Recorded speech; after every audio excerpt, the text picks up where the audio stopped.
Kerala PSC ഇതുവരെ ആവർത്തിച്ച ചോദ്യങ്ങളുമായാണ് ഞാൻ നിങ്ങളുടെ മുമ്പിൽ ഈ സെഗ്മെന്റിലൂടെ വന്നിരിക്കുന്നത്.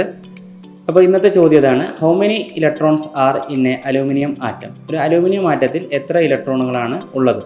ഇവിടെ ഓപ്ഷനിൽ തന്നിരിക്കുന്നത് 1 13, 2 18, 3 29, 4 43. അപ്പോൾ ഇവിടെ നാലാമത്തെ ഓപ്ഷൻ നമ്മൾ എടുക്കുകയാണെന്നുണ്ടെങ്കിൽ 43 അലൂമിനിയം ആറ്റത്തിന് എന്തായാലും വരില്ല. 43 വരുന്നത് നമ്മൾ പീരിയോഡിക് ടേബിൾ നോക്കുകയാണെന്നുണ്ടെങ്കിൽ ഇവിടെ അറ്റോമിക് നമ്പർ നോക്കുക. 43 അറ്റോമിക് നമ്പർ വരുന്നത് ടെക്നീഷ്യം എന്ന് പറഞ്ഞ മൂലകത്തിനാണ്. ടെക്നീഷ്യത്തിനാണ് 43 അറ്റോമിക് നമ്പർ വരുന്നത്. അതായത് 43 ഇലക്ട്രോൺസ് ആണ് ടെക്നീഷ്യത്തിലുള്ളത്. ഇനി 29 നോക്കുന്നതെന്നുണ്ടെങ്കിൽ നമുക്കറിയാം, ഇത് നമ്മൾ എപ്പോഴും പഠിച്ചു വെക്കേണ്ട ഒന്നാണ്. കോപ്പർ ആറ്റത്തിൻ്റെ ഇലക്ട്രോണുകളുടെ എണ്ണം ആണ് 29.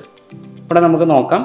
കോപ്പർ ആറ്റത്തിൻ്റെ അറ്റോമിക് നമ്പർ 29 ആണ്. അതുകൊണ്ട് തന്നെ നമ്പർ ഓഫ് ഇലക്ട്രോൺസ് കോപ്പർ ആറ്റത്തിൽ 29 ആണ് ഉണ്ടാകുക.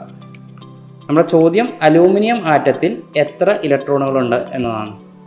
ഇപ്പോൾ അടുത്ത ഓപ്ഷൻ 18. അടുത്ത ഓപ്ഷൻ 18. ഇതൊന്ന് നമുക്ക് ചെക്ക് ചെയ്ത് കഴിഞ്ഞാൽ 18 വരുന്നത് ആർഗൺ ആറ്റത്തിനാണ്. ആർഗൺ എന്ന് പറഞ്ഞു കഴിഞ്ഞാൽ ഒരു അലസവാതകമാണ്, നോബിൾ ഗ്യാസ് ആണ് ആർഗൺ. ആർഗണിലുള്ള ഇലക്ട്രോണുകളുടെ എണ്ണമാണ് 18. അപ്പോൾ ഇവിടെ നമുക്ക് സ്വാഭാവികമായിട്ടും ഓപ്ഷൻ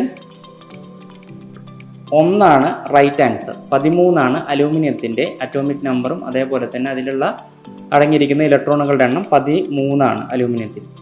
അപ്പോൾ അടുത്ത ചോദ്യമായി നാളെ നമുക്ക് കാണാം. അതുവരേക്കും സൈനിങ് ഓഫ്.